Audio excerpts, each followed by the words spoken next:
नमस्कार. आज आपण इतिहासाचा तिसरा पाठ उपयोजित इतिहास बघणार आहोत. यामध्ये ढोबळमानाने आपल्याला 5 मुद्द्यांचा विचार करायचा आहे.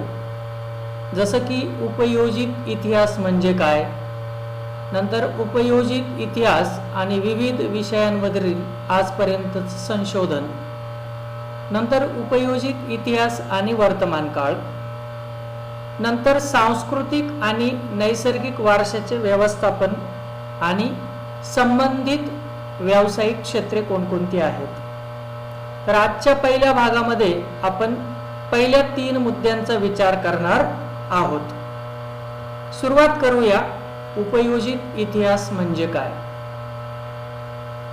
उपयोजित इतिहास या संज्ञेसाठी जननसाठी इतिहास, इंग्लिशमध्ये ज्याला आपण पब्लिक हिस्ट्री असा पर्यायी शब्दप्रयोग प्रचारात आहे.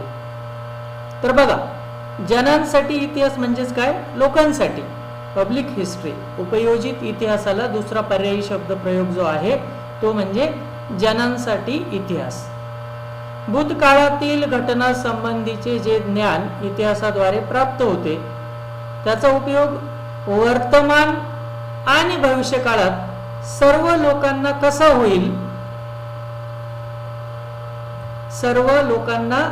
कसा होईल, याचा विचार उपयोजित इतिहास या विषयाद्वारे केला जातो.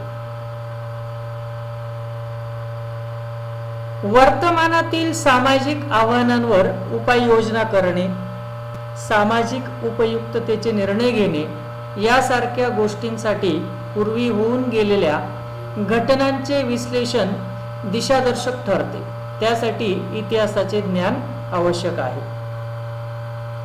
तर या ठिकाणी भूतकाळामध्ये ज्या चुका झाल्या त्या वर्तमानामध्ये होऊ नये किंवा त्यावर काय उपाययोजना करता येईल याचं दिशादर्शक म्हणून आपण उपयोजित इतिहासाचा उपयोग करू शकतो. उपयोजित इतिहासाच्या क्षेत्रात केवळ तज्ञ व्यक्तींचाच नव्हे तर सर्वसामान्य लोकांचा विविध अंगांनी सहभाग असू शकतो. मग आता उपयोजित इतिहासाच्या क्षेत्रामध्ये फक्त तज्ञ व्यक्तींचा सहभाग पाहिजे का, तर नाही. त्यामध्ये सर्वसामान्य लोकांचा सुद्धा विविध अंगांनी सहभाग असू शकतो. संग्रहालये, प्राचीन स्थळे यांना भेट देणारे पर्यटक या नात्याने त्यांचा सहभाग महत्त्वाचा असतो. पर्यटनामुळे लोकांमध्ये इतिहासासंबंधीची आवड वाढीस लागते. समाज मनामध्ये इतिहासाची जाणीव निर्माण होते. तसेच त्यांच्या स्वतःच्या शहरात किंवा गावात असणाऱ्या प्राचीन स्थळांच्या जतन आणि संवर्धनाच्या प्रकल्पामध्येही ते सहभागी होऊ शकतात.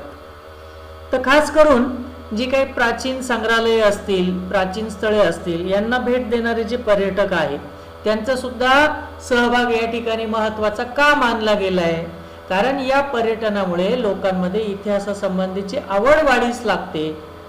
त्याचप्रमाणे समाज मनामध्ये इतिहासाची जाणीव निर्माण होते आणि जेव्हा अशी जाणीव निर्माण होते तेव्हा त्यांच्या स्वतःच्या शहरात किंवा गावात असणाऱ्या प्राचीन स्थळांच्या जतन आणि संवर्धनाच्या प्रकल्पामध्ये सुद्धा ते लोक सहभागी होऊ शकतात. या ठिकाणी या चौकटीच्या मुद्द्याकडे वळूया. जाणून घ्या जनांसाठी इतिहास म्हणजे नेमकं काय म्हणायचं आहे. इतिहासाविषयी लोकांच्या मनात अनेक गैरसमज असतात. उदाहरणार्थ, इतिहास हा विषय फक्त इतिहासकारांसाठी आणि इतिहास विषयाचा अभ्यास करू इच्छिणाऱ्या विद्यार्थ्यांसाठीच असतो. दैनंदिन जीवनात इतिहासासारख्या विषयाचा काही उपयोग नसतो. इतिहासासारखा विषय आर्थिकदृष्ट्या उत्पादक क्षेत्रांशी जोडला जाऊ शकत नाही, वगैरे वगैरे.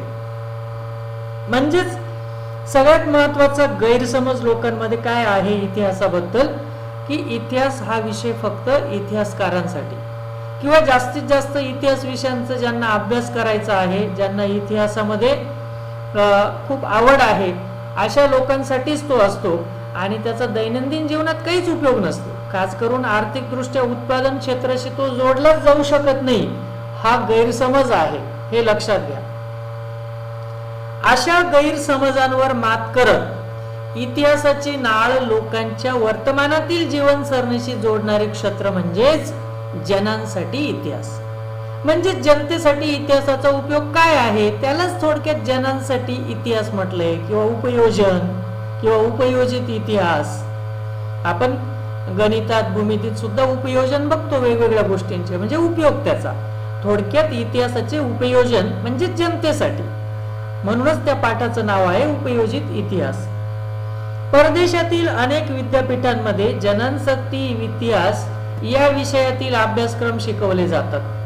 भारतात बंगळुरू येथे Srishti institute of art design and technology या संस्थेत सेंटर फॉर पब्लिक हिस्ट्री हा स्वतंत्र विभाग आहे. तिथे या विषयातील प्रकल्प आणि संशोधनाचे काम चालते. थोडक्यात जनांसाठी इतिहास किंवा उपयोजित इतिहास शिकण्यामध्ये जनतेला वर्तमानामध्ये त्यांच्या वर्तमान जीवनसरणीशी त्याचा काय उपयोग होईल किंवा प्रत्येक क्षेत्रात त्याचा उपयोग कसा करता येईल आपल्याला, हे शिकवलं जातं.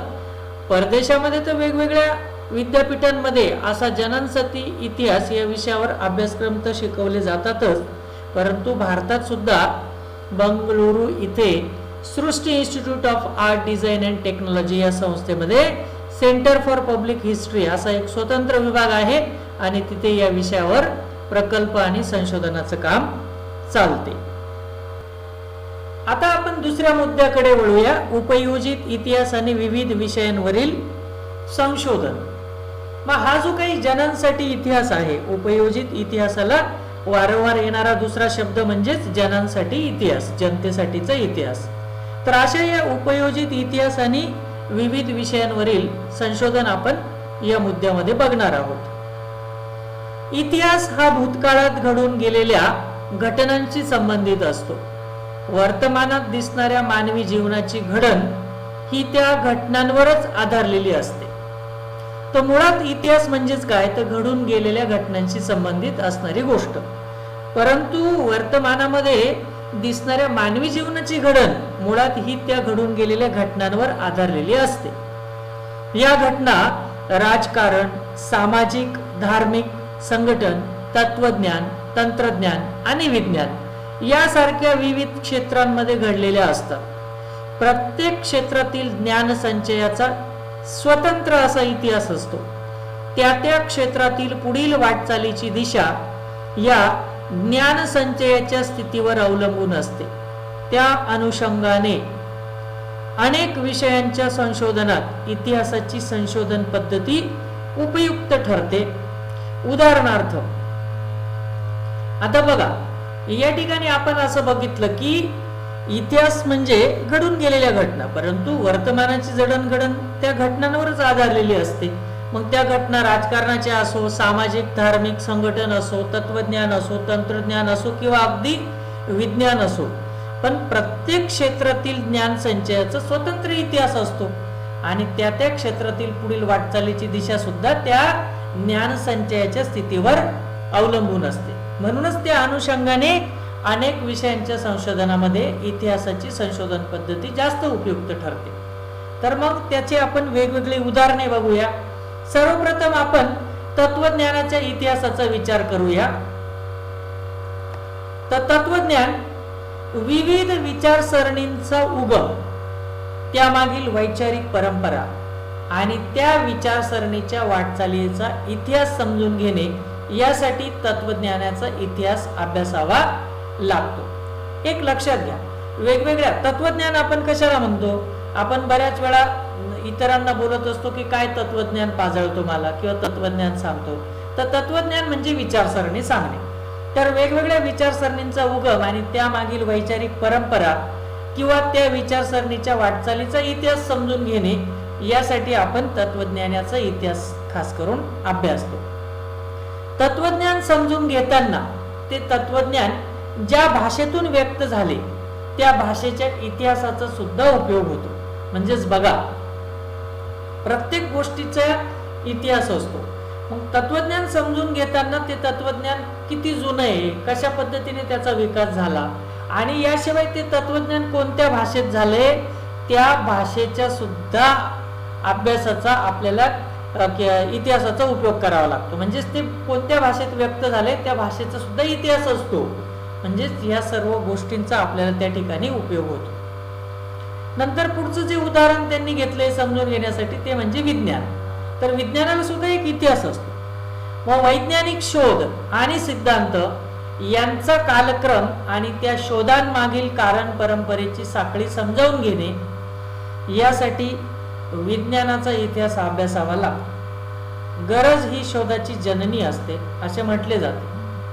अनेकदा वैज्ञानिक शोध हे मानवी गरजांची पूर्ती आणि जिज्ञासेचे समाधान करण्याच्या प्रयत्नातून लागलेले असतात. त्यासाठी आधी अस्तित्वात असलेल्या वैज्ञानिक ज्ञानाचा उपयोग केला जातो. या शोधांमागील कारण परंपरा कालक्रम समजून घेण्यासाठी विज्ञानाच्या इतिहासाचे ज्ञान उपयोगी पडते. मग आता आपण विज्ञान शिकताना सुद्धा बघितलेलं आहे की शोध, कुठल्याही गोष्टीचा शोध एकदम लागत नसतो. एखादा शास्त्रज्ञ जो शोध लावतो तो शोध लावताना त्याचं आयुष्य संपतं, तो शोध तिथे थांबतो. म्हणून तो शोध तिथेच संपलेला नसतो. पुढची पिढी त्या मागच्या शास्त्रज्ञाने घेतलेल्या शोधापासून पुढे जाते. म्हणजेच इतिहासामुळेच विज्ञानात सुद्धा त्याचा कालक्रम ठरण्यामध्ये किंवा त्याच्या उत्पत्तीमध्ये किंवा त्याच्या विकासामध्ये इतिहासाला सुद्धा तेवढंच महत्व आहे. म्हणून एखादा वैज्ञानिक शोध आणि सिद्धांत यांचा कालक्रम आणि त्या शोधामागील कारण परंपरेची साखळी आपल्याला समजावून घ्यावी लागते. यासाठी आपल्याला विज्ञानाचा सुद्धा इतिहास अभ्यासावा लागतो. कारण गरज ही शोधाची जननी असते असे म्हटले जाते. जेव्हा आपल्याला एखादी गोष्टीची गरज पडते तेव्हाच आपण तिचा शोध घेतो. म्हणूनच गरज ही शोधाची जननी असते असं आपण अनेकदा म्हणतो. त्याचप्रमाणे अनेकदा वैज्ञानिक शोध हे मानवी गरजांची पूर्ती आणि जिज्ञासेचे समाधान करण्याच्या प्रयत्नातून लागलेले असतात. कोणतीही गोष्ट असेल तर त्या गोष्टीची जेव्हा गरज असते त्या गरजेची पूर्ती करण्यातूनच कधी कधी शोध लागतात. काही शोध हे जिज्ञासेतून लागतात की हे कसं असेल, याच्या मागचं कारण काय असेल. अशी जेव्हा मानवाला जिज्ञासा लागते त्या जिज्ञासेचं समाधान करण्याच्या प्रयत्नातून अनेक शोध लागलेले असतात. त्यासाठी आधी अस्तित्वात असलेल्या वैज्ञानिक ज्ञानाचा आपल्याला उपयोग करावा लागतो आणि या शोधामागील कारण परंपरा कालक्रम समजावून घेण्यासाठी मग विज्ञानाच्या सुद्धा इतिहासाचे ज्ञान आपल्याला उपयोगी पडते. पुढचं जे उदाहरण दिलं आहे ते तंत्रज्ञान. कृषी उत्पादन असेल, वस्तूंचं उत्पादन असेल, स्थापत्य म्हणजे सिव्हिल इंजिनिअरिंग ज्याला म्हणतो, अभियांत्रिकी इत्यादींमध्ये होत गेलेले बदल आणि त्यामागील कारण परंपरेची साखळी समजावून घेणे यासाठी तंत्रज्ञानाचा इतिहास अभ्यासावा लागतो. मग या ठिकाणी आपलं कृषी उत्पादन असेल किंवा वस्तूंचं उत्पादन असेल, स्थापत्य कला असेल, अभियांत्रिकी कला असेल, यामध्ये जे बदल होत गेले त्यामागील सुद्धा कारण परंपरेची साखळी समजावून घ्यावी लागते आणि या सर्व गोष्टींसाठी आपल्याला तंत्रज्ञानाचा इतिहासाचा अभ्यास करावा लागतो. वैज्ञानिक शोध आणि तंत्रज्ञानातील प्रगती परस्परावलंबी असतात. मानवाच्या उत्क्रांतीच्या वाटचालीत दगडी हत्यारे घडवण्यापासून ते कृषी उत्पादनाच्या विकासापर्यंत त्याला समजलेले विज्ञान आणि त्यावर आधारलेले तंत्रज्ञान अत्यंत महत्वाचे होते. पुढे विज्ञानाच्या प्रगतीमुळे उत्पादन प्रक्रियांचे यांत्रिकीकरण होत गेले. ते कसे होत गेले, विज्ञान आणि तंत्रज्ञान कसे नेहमीच एकमेकांवर अवलंबून असतात हे समजण्यासाठी तंत्रज्ञानाचा इतिहास समजून घेणे आवश्यक असते. तर बघा, आपण असं बघितलंय की इतिहासामध्ये अभ्यास करताना आपण इतिहासाचे 3 कालखंड केलेले, म्हणजे एक पाषाण युग, नंतर मग तुमचं वेगवेगळे धातू युग आलं आणि हे आधुनिक युग. मग हे सगळं अभ्यास करताना कृषी तंत्रज्ञानाचा विकास कसा झाला किंवा स्थापत्य कलेचा विकास कसा झाला हे बघताना आपल्याला अगदी मानवाच्या उत्क्रांतीपासूनचा विचार करावा लागतो. मग त्याच्या वाटचालीमध्ये दगडी हत्यारे घडवण्यापासून तर आत्ताची जी काही आधुनिक कृषी उत्पादनं आहे त्यांचा विकास समजून घेण्यासाठी आणि त्यावर असलेलं विज्ञान आणि तंत्रज्ञान समजून घेण्यासाठी आपल्याला त्याच्या इतिहासाची मदत घ्यावी लागते. पुढे विज्ञानाच्या प्रगतीमुळे उत्पादन आणि प्रक्रियांचे जे यांत्रिकीकरण होत गेले ते सुद्धा कसे होत गेले आणि विज्ञान आणि तंत्रज्ञान हे कसे एकमेकांवर अवलंबून असतात हे समजण्यासाठी सुद्धा आपल्याला तंत्रज्ञानाचा इतिहास समजून घेणे आवश्यक असते. चौथं जे उदाहरण आहे ते उद्योगधंदे आणि व्यापार यांच्या इतिहासाबद्दलचे. उद्योगधंदे आणि व्यापार यामुळे मानवी समाजातील परस्पर व्यवहाराचे क्षेत्र विस्तारले. कोणताही उद्योगधंदा किंवा व्यापार असतो तो जसा जसा वाढतो तसं मानवी समाजातील परस्पर व्यवहाराचं क्षेत्र सुद्धा त्यामुळे विस्तारतं म्हणजेच वाढत जातं. त्यामुळे सांस्कृतिक संबंधाचे जाळेही सतत विकसत असते. उद्योगधंदे आणि व्यापाराच्या व्यवस्थापनाचा हा एक भाग असतो. मग जसं जसं व्यापार आणि उद्योगधंद्याचं जाळं पसरतं तसं तसं साहजिक सांस्कृतिक संबंधाचं जाळं सुद्धा विकसत असतं. कारण जेव्हा एका प्रदेशातील लोक दुसऱ्या प्रदेशात उद्योगधंदे किंवा व्यापारासाठी जातात तेव्हा येथील संस्कृती तिकडे आणि तिकडची संस्कृती इकडे अशी विकसित होत जाते आणि साहजिकच एक प्रकारे सांस्कृतिक संबंधाचं जाळं सुद्धा त्यामुळे सतत विकसत असतं.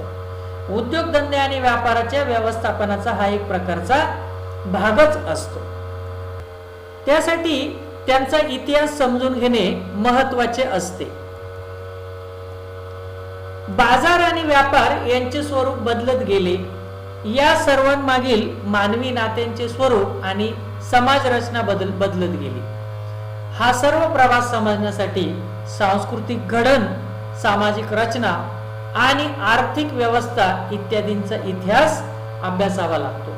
मग जेव्हा आपण बघतो की काळानुसार बाजार आणि व्यापाराचं सुद्धा स्वरूप बदलत गेलं आणि या सर्वांमागील मानवी नात्यांचं स्वरूप आणि संरचना सुद्धा बदलत गेली, हे जर आपल्याला समजून घ्यायचं असेल तर त्यासाठी सांस्कृतिक घडण, सामाजिक रचना आणि आर्थिक व्यवस्था या सर्वांच्या इतिहासाचा अभ्यास आपल्याला करावा लागतो. पाचवं उदाहरण दिलेलं आहे ते म्हणजे व्यवस्थापन शास्त्राचा इतिहास. उत्पादनांची संसाधने, मनुष्यबळ आणि उत्पादनांच्या विविध प्रक्रिया, बाजार आणि विक्री यांच्या व्यवस्थापनाच्या साखळीत त्या संबंधातील भूतकालीन यंत्रणा कशा होत्या हे समजावून घेणे आवश्यक असते. या साखळीत गुंतलेल्या विविध स्तरांवरील लोकांची परंपरागत मानसिकता समजावून घेण्यासाठी या सर्वांचा डोलारा ज्या वेगवेगळ्या सामाजिक आणि आर्थिक संस्थांच्या घटकांवर अवलंबून असतो त्यांचा इतिहास समजला तर वर्तमानात विविध पातळ्यांवरील व्यवस्थापन करणे सोपे होते. व्यवस्थापन शास्त्राच्या बाबतीत सुद्धा आपण असं सांगू शकतो की जेव्हा तुम्हाला उत्पादनाची जी काही संसाधने असतील, कुठल्याही गोष्टीचं उत्पादन करण्यासाठी संसाधने लागतात. संसाधने म्हणजे वस्तू, पाणी, जमीन, मनुष्य, हवा, मशिनरी, पैसा, भांडवल या सर्वांना आपण संसाधने म्हणतो. तर उत्पादनाची जी संसाधने असतात, मनुष्यबळ असतं आणि उत्पादनाच्या विविध प्रक्रिया असतात, बाजार आणि विक्री यांच्या व्यवस्थापनाच्या साखळीमध्ये त्या संबंधातील भूतकालीन यंत्रणा त्यावेळेला कशा होत्या हे समजावून घेणं सुद्धा आवश्यक असतं. आणि मग या साखळीमध्ये गुंतलेल्या विविध स्तरांवरील लोकांची परंपरागत मानसिकता समजावून घेण्यासाठी या सर्वांचा डोलारा ज्या वेगवेगळ्या सामाजिक आणि आर्थिक संस्थांच्या संघटनांवर अवलंबून असतो त्यांचा इतिहास समजला तरच तुम्ही वर्तमानामध्ये विविध पातळ्यांवरील व्यवस्थापन सोपे करण्यामध्ये यशस्वी व्हाल. म्हणून आपल्याला व्यवस्थापन शास्त्राचा सुद्धा इतिहास समजावून घेणे आवश्यक असते.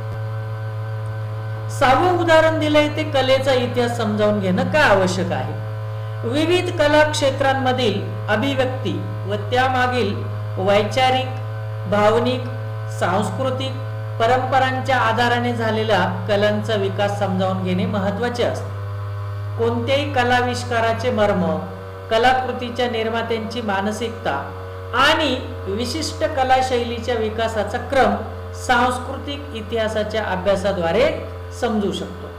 मग कलेच्या बाबतीतही तेच आहे की जेव्हा कला क्षेत्रामध्ये आणि त्यांच्या अभिव्यक्ती व त्यामागील वैचारिक आणि भावनिक सांस्कृतिक परंपरांच्या आधारे कलांचा विकास कसा झाला हे समजावून घेण्यासाठी सुद्धा आपल्याला कलेच्या इतिहासाचा अभ्यास करणं आवश्यक असतं.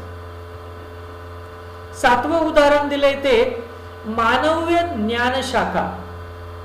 मानवीय ज्ञान शाखा, इतिहास, पुरातत्व, समाजशास्त्र, मानवशास्त्र, राज्यशास्त्र, अर्थशास्त्र यासारख्या ज्ञानशाखांचा उगम आणि विकास यांचा इतिहास समजावून घेणे हे या ज्ञानशाखांच्या अभ्यासाचा आवश्यक भाग आहे. मग आपल्याला हेही बघावं लागतं की इतिहास असेल, पुरातत्व विभाग असेल, समाजशास्त्र असेल, मानवाचं शास्त्र असेल, राज्यशास्त्र असेल, अर्थशास्त्र असेल, या सर्व ज्ञानाच्या वेगवेगळ्या शाखा आहेत. परंतु यांचा विकास कसा झाला, यांचा उगम कधी झाला, कुठून झाला, विकासाच्या कोणकोणत्या पायऱ्यांवर झाला, हे सगळं समजावून घेण्यासाठी आपल्याला या ज्ञानशाखांच्या इतिहासाला समजावून घेणं आवश्यक असतं.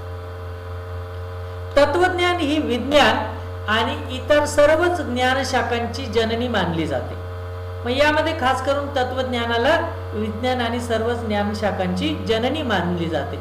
वैश्विक पसारा आणि मानवाचे त्यामागील अस्तित्व यांचा परस्पर संबंध समजून घेण्याच्या जिज्ञासेतून जगभरातील सर्वच मानवी समाजांमध्ये त्या संबंधीची अनुमाने लोक बांधू लागले. मग या ठिकाणी जे काही तत्वज्ञान आहे त्याला मुळात विज्ञान आणि सर्व शाखांची जननी का मानली जाते? कारण की वैश्विक पसारा आणि मानवाचे त्यामागील अस्तित्व यांचा परस्पर संबंध जर समजून घ्यायचा असेल तर जगभरातील मानवी समाजामध्ये त्या संबंधीची जे काही अनुमान आहे ते त्या तत्वज्ञान शाखेमुळे कळू लागतात, म्हणून त्याला आपण त्याची जननी म्हणतो. त्यातूनच जगाच्या उत्पत्ती संबंधीच्या कथा, सृष्टीचक्र आणि मानवी जीवनासंबंधीची मिथके, देवदेवतांसंबंधीच्या कल्पना आणि त्या देवदेवतांना प्रसन्न करण्यासाठी केलेले विधी, त्या संबंधीचे तात्विक विवेचन यांचा पुढे विकास झाला. तर जेव्हा जगाच्या उत्पत्ती संबंधीच्या कथा असतील, सृष्टीचक्र असेल आणि मानवी जीवनासंबंधीची जी काही मिथके म्हणजे मिथ्य, परंपरेने चालत आलेल्या गोष्टी, त्यात आपण सिद्ध करू नाही शकत, त्याला आपण मिथके म्हणतो. तर अशी मिथके असतील किंवा देवदेवता संबंधीच्या कल्पना असतील आणि त्या देवदेवतांना प्रसन्न करण्यासाठी केलेले वेगवेगळे विधी असतील किंवा त्या संबंधीचे जे काही तात्विक विवेचन असेल, यांचा विकास कसा झाला हे समजून घेण्यासाठी आपल्याला मानवी तत्वज्ञानाच्या इतिहासाचा अभ्यास करावा लागतो. प्राचीन लोकांनी केलेल्या या गोष्टींविषयीच्या विचारात तत्वज्ञानाची बीजे आहेत. इथे उल्लेख केलेल्या मानवीय शाखेतील विविध शाखांच्या विकासाला तत्वज्ञानातील सिद्धांताचा पाया आहे आणि इतिहासाच्या आधारे या वाटचालीचे आकलन होऊ शकते. म्हणून मानवीय शाखेच्या इतिहासाचा अभ्यास करणं सुद्धा तितकंच महत्वाचं आहे. यानंतर आपण पाठाच्या तिसऱ्या मुद्द्याकडे वळूया, तो म्हणजे उपयोजित इतिहास आणि वर्तमान काळ. उपयोजित इतिहासालाच आपण मानवाचा इतिहास असं सुद्धा म्हणतो. उपयोजित इतिहासाला जनइतिहास असं सुद्धा म्हणतात. म्हणजेच जनतेच्या उपयोगाचा इतिहास आणि वर्तमान काळ यांचा काय परस्पर संबंध आहे ते आपण बघूया. इतिहासाचा दैनंदिन व्यवहारामध्ये उपयोग काय, असा प्रश्न नेहमी विचारला जातो. उपयोजित इतिहास म्हणजे काय या प्रश्नाच्या उत्तरात वरील प्रश्नाचे उत्तरे आपोआप मिळते. म्हणजे जेव्हा दैनंदिन जीवनामध्ये इतिहासाचा काय उपयोग आहे असा प्रश्न विचारला जातो, तेव्हा हा जो काही जन इतिहास आहे, उपयोजित इतिहास आहे, ज्याची आपण वरती उदाहरणे बघितली की प्रत्येक उदाहरणामध्ये उपयोजित इतिहासाचा काय उपयोग होतो, यामध्येच या प्रश्नाचं उत्तर दडलेलं आहे. भूतकाळाचे मूर्त आणि अमूर्त स्वरूपातील अनेक अवशेष वर्तमान काळात अस्तित्वात असतात. म्हणजेच इतिहासामध्ये जरी घडून गेलेल्या घटना असतात तरी सुद्धा वर्तमान काळामध्ये त्या घडून गेलेल्या घटनांचे मूर्त किंवा अमूर्त स्वरूपामध्ये अनेक अवशेष अस्तित्वात असतात. त्यांच्याबद्दल आपल्या मनात कुतूहल असते, आत्मीयता असते आणि त्यांच्या अस्तित्वाचा इतिहास आपल्याला समजून घ्यावासा वाटतो, कारण ते आपल्या पूर्वजांनी निर्माण केलेल्या कलाकृतींचे, परंपरांचे अवशेष असतात. कारण आपल्या पूर्वजांनी जो काय पाया रचला त्यावरच आपली संपूर्ण प्रगती अवलंबून असते. म्हणूनच आपल्याला आपल्या पूर्वजांनी निर्माण केलेल्या या कलाकृतींचे किंवा परंपरांच्या अवशेषाबद्दल अधिक माहिती जाणून घेण्यामध्ये फार आवड निर्माण होते. तो आपला सांस्कृतिक वारसा असतो, ती आपली ओळख असते आणि त्यांच्या इतिहासाचे ज्ञान आपल्याला आपल्या उगमाकडे घेऊन जाणारे असते. त्यामुळे तो सांस्कृतिक वारसा आपल्या आणि पुढील पिढ्यांच्या हितासाठी दीर्घकाळ जतन करण्याची आणि त्याचे संवर्धन करण्याची आवश्यकता निर्माण होते. तर तो अवशेष, ते जे काही कलाकृती असतील किंवा त्या परंपरांचे जे काही अवशेष असतील, तो आपला सांस्कृतिक वारसा असल्यामुळे आणि ती आपली ओळख असते. त्याचप्रमाणे त्याच्या इतिहासाचे ज्ञान आपल्याला आपल्या उगमाकडे घेऊन जाणारे असते आणि तो सांस्कृतिक वारसा आपल्या पुढील पिढ्यांच्या हितासाठी उपयोगाचा असतो. म्हणूनच त्याला दीर्घकाळ जतन करण्याची आणि त्याचे संवर्धन करण्याची आवश्यकता निर्माण होते. उपयोजित इतिहासाच्या आधारे मूर्त आणि अमूर्त स्वरूपातील सांस्कृतिक वारशांचे जतन आणि संवर्धन सुद्धा त्यामुळे करता येते. त्यामुळे व्यवसायाच्या अनेक संधी निर्माण होतात. थोडक्यात सांगायचे म्हणजे इतिहासाच्या आधारे वर्तमानाचे यथायोग्य आकलन आणि भविष्य काळासाठी दिशादर्शन असे उपयोजित इतिहासाचे वर्णन करता येईल. म्हणजेच थोडक्यात काय, तर तुम्हाला जर वर्तमानामध्ये प्रगती करायची असेल तर वर्तमानामध्ये अस्तित्वात असलेल्या गोष्टींचा इतिहास काय होता, त्याचं उगम काय होतं, त्याची प्रगती कशी झाली, प्रगती होताना काय चुका झाल्या, या सगळ्या गोष्टी आपण जर जाणून घेतल्या तर व्यवसायाच्या अनेक संधी निर्माण होतात. आणि थोडक्यात सांगायचं झालं तर इतिहासाच्या आधारे वर्तमान काळाचे आपल्याला यथायोग्य असं आकलन करता येतं आणि भविष्य काळासाठी नियोजन करता येतं, दिशादर्शन होतं. असं उपयोजित इतिहासाचं आपण वर्णन करू शकतो. तर पुढील उरलेल्या 2 मुद्द्यांचा आपण पुढील भागामध्ये विचार करूया.